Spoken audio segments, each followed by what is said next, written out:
क्या वजह है और किसानों के लिए आप क्या कहना चाहेंगे? मैं चाहता था आज किसानों के हक में बाज़ार बंद कराने जाऊं, तो मुझको अपने घर में ही नज़रबंद कर लिया गया है, मुझको जाने नहीं दिया गया। विपक्ष की आवाज़ को दबा के अगर सत्ता ये समझती है कि उनकी बात ठीक है, तो ये उनकी सबसे बड़ी भूल है। हम भी सत्ता में रहे हैं और शायद हम लोगों से ये गलतियां ज़रूर हुई होंगी, इसीलिए आज हम विपक्ष में बैठे हैं। ऐसा नहीं लगता आम आदमी परेशान हो रहा है किसानों के धरने प्रदर्शन से और सड़क पर? आम आदमी रोटी कैसे खाता है?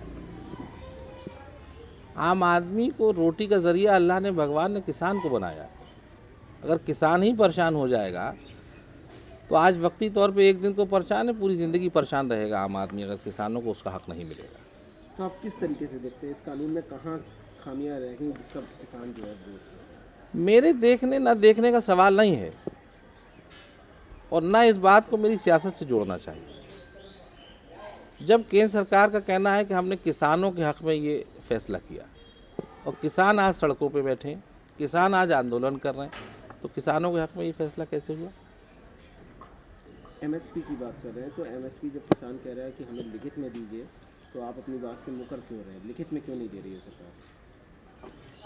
इसी बात पे तो किसान लड़ाई लड़ रहे हैं, इसी बात पे तो किसान लड़ाई लड़ रहे हैं। ज़बर मारे रो ना दे। तो संशोधन होना चाहिए या ये कानून को हटा देना चाहिए?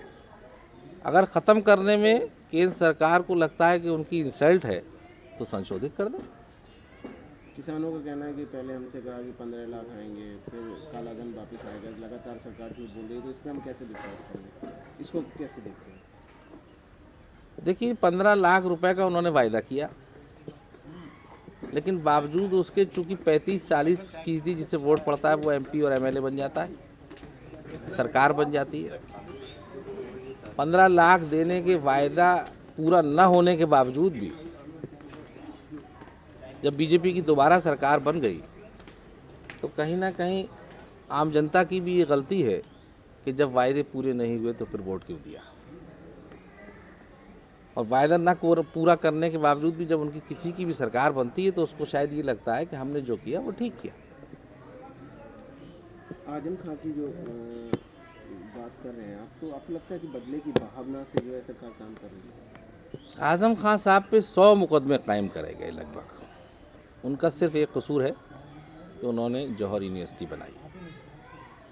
वो चाहते थे कि उत्तर प्रदेश के नौजवान डेंटर ना बने, पेंटर ना बने, इंजीनियर बने, डॉक्टर बने, डीएम बने, एसपी बने। ये उनका एक बड़ा गुनाह था, उस गुनाह की सज़ा उनको उत्तर प्रदेश सरकार उनके दे। लड़के अब्दुल्ला पे 65 लाख की रिकवरी निकली है। तो किस क्या तरीके लगता से है? देखते हैं इसको?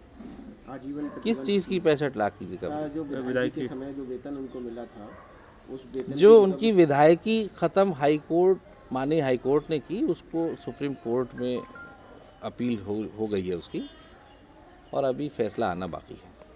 कल समाजवादी के पार्टी के बड़े बड़े नेताओं को जेल में उठाकर बंद कर दिया गया, जिसमें अखिलेश यादव जी को भी बंद करा गया, धर्मेंद्र यादव जी को भी यहाँ बंद करा गया। आप घर से क्यों नहीं निकले? कल ऐसी क्या वजह रही?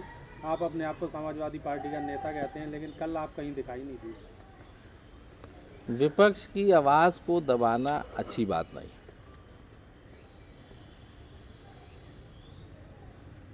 मेरा जवाब पूरा हो गया। रामपुर में कुछ अखिलेश पार्कों यादव के की नाम गिरफ्तारी बदले पे क्या गए हैं। कहेंगे? मैंने कहा ना, विपक्ष की आवाज़ अगर दबाई जाएगी तो प्रजातंत्र खतरे में होगा। किसानों के हक में अगर अखिलेश जी निकले तो उन्हें कन्नौज जाना चाहिए था, क्या दिक्कत थी?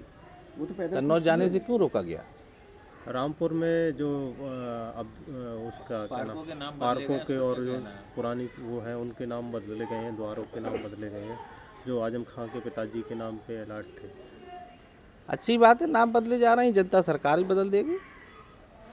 तो नेताजी अच्छा, आपकी एक मतलब रहती है अक्सर आपकी अखिलेश जी से मुलाकात, लेकिन परंपरागत से कब समाजवादी ज्वाइन करें?